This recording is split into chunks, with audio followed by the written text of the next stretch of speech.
guys, what's up? Sorry it's been a while. I've been kind of immersed in this amazing book. Um, it's called The Seven Steps to Mercy, and it's about breaking the Shakespeare Code. And there is codes in Shakespeare. So I was reading a lot of Shakespeare plays just because I was bored and life is short and want to do the rounds. But then I came across this documentary on YouTube where you can find all of this stuff. None of this is my stuff. This is all from mainly Petter Amundsen. Okay, it's a cool Norwegian dude. So what it is an analysis of the first folio from 1623, and I actually got my own copy for about $100 on Amazon just to verify these proofs. And man, this stuff is crazy. So in this first poem, to the reader, it's by Ben Jonson. You can see a lot of the S's look like F's without the line in the center, but you just get used to that. And so you see this combination right here, 2. And you see that the W right here is a lowercase, whereas everything else is uppercase, so it's kind of a hint that something is up. So what does the 2 mean? Well, let's go to page 2 of the folio.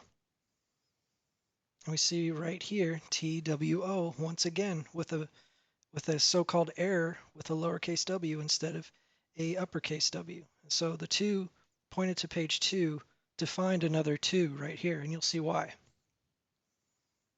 Okay. If you go on the other side of the page of that same page 2, it says F. Bacon for Francis Bacon. And yes, we're going to go there this evening, y'all. So every letter is a number in this kind of system, of course, like gematria, as we all know, but this is English gematria. So if we look at Bacon, it equals 33, okay?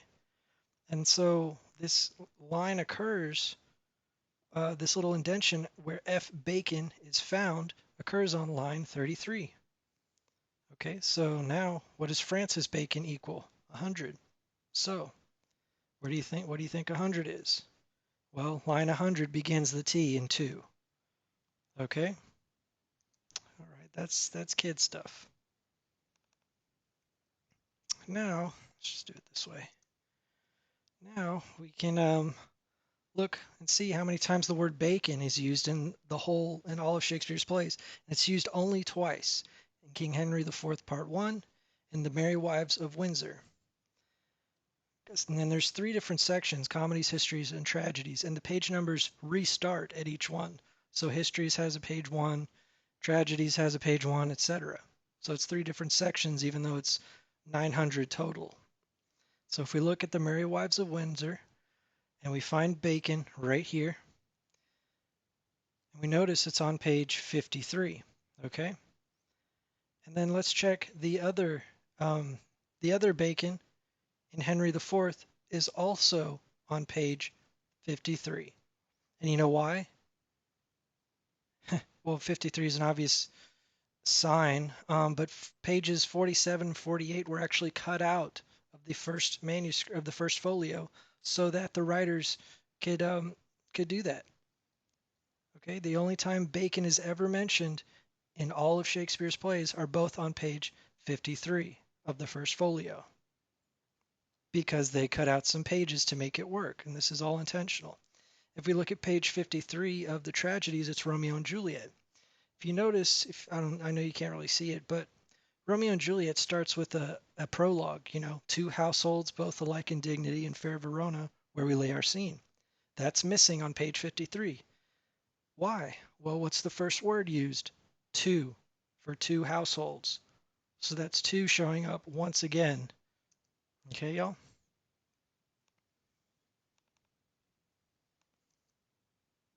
And now we look at a famous book called The Fame and Confession of the Fraternity of R.C., or the Rosy Cross, aka the Rosicrucians.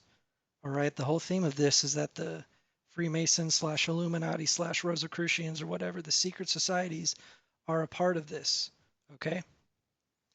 So R and C represents they're basically the creator of the Rosicrucians, who supposedly is being preserved in a burial somewhere. So RC is what Rosy Cross Rosicrucians represents.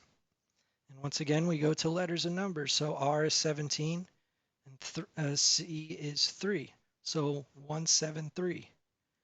Well, let's go to page 173. And we see Richard III, RC, okay, because C equals 3. So it's another clue. And even on this first page, it talks about um, the letter G. Richard III is paranoid, not Richard III. The king is paranoid that someone whose name starts with G is going to assassinate him. Okay, and the letter G also has to do with the Freemasons, obviously the compass and ruler, which is heavily involved in this code. And if we see a poem by Ben Jonson, it talks about fame and confess.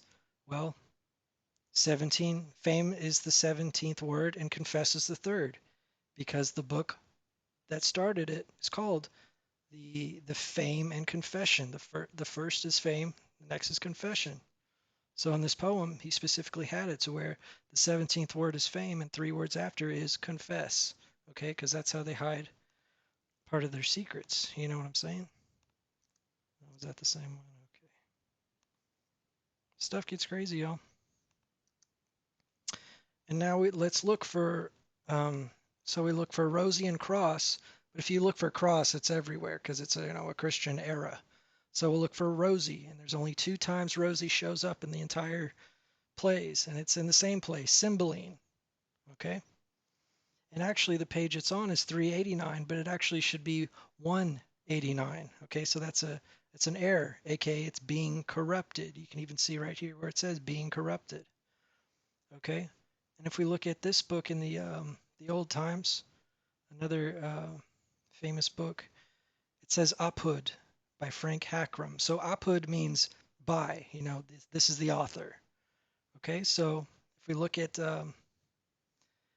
the Cymbeline again, where Rosie is found, in the same sentence it says abundancy, which is Aphud, and then Rosie. Okay. Now what these people worship is the Pythagorean 3-4-5 triangle. And this degrees right here is 53. This degrees is 90, of course, and then this degrees is 37. Obviously a very holy number that we've gone into many times, but it's incorporated here. And so, where we see it, abundancy, so rosy, the sweet view on it might well have warmed old Saturn, though I thought her as chaste as unsunned snow. As you can see, it says Aphud, Rosie, and then CROSS, which is the Rosy Cross. And this is literally how it's outlined in the first folio. I've confirmed this, I verified it. You can look it up online for free, or you can buy the real thing for $100 on Amazon. And as we see, Aphud Rosy Cross equals 173 again in the same numerology. All right, y'all? Now, if we look at the gravestone for Shakespeare, it says, "Good friend, for Jesus' sake, forbear to dig the dust enclosed here. Be blessed, blessed be the man that spares the stones, and cursed be he who moves my bones." Shakespeare obviously didn't write that. But this is what it looks like today. Okay? And then this is what it looked like originally. You see there's random capitalization letters? Well, that's on purpose. You see? Like, what's the point of that? Once again, Francis Bacon created a biliterary alphabet where this is basically the key. This is the code.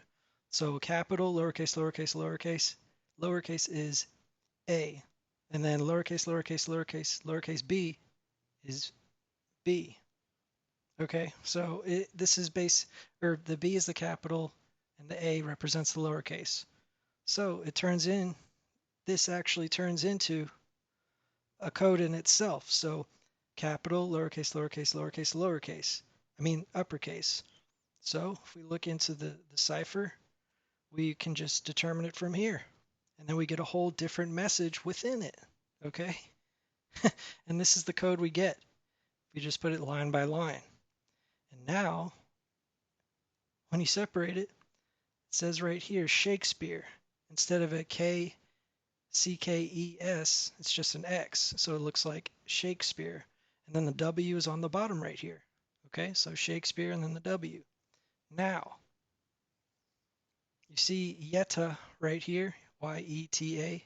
It's in the middle, as you can see, just like the other four-letter word, dust. You see the dust is in the very middle of this cipher. Okay, so what do we do when we just add Yeta and dust using the same numerology? A is 1, B is 2. We get C-A-N-V, Canva. Now, we replace that. So what do we get? F-R Bacon V. F-R-B-A-C-A-N-V. So, Francis Bacon of Virellum. Okay? Sorry if I'm going fast, but that's how I do. All right, now let's look at the other plaque right under Shakespeare. See, this is what it looks like today, and this is the plaque we're reading. In the old days, this was the original design, and look how his arms are placed. Well, it's the exact same angles as the Freemason compass and ruler. Okay, so if you see, we all know that Shakespeare died in, April 23rd, 1616, which would be 52 years of age. However, this says he dies at 53. Once again, the 5-3. It's out of place, but it's there for a reason itself. Like everyone knows it's 52, so why would the death plaque say 53? It's a glaring error because it's just another sign. If we look at the word Socratum, this is actually bad Latin. It should actually end with an N, not an M, but an N for Nancy. So that's another sign. If there's an obvious typographical error or a typo, then we have to look at why spiritually. That's the key here. So we just change it to an N. And since it's on the end of a letter, let's just take all the ends of this letter, okay? All right, and then backwards it spells S-T-R-A-M-E-N-O-M-O.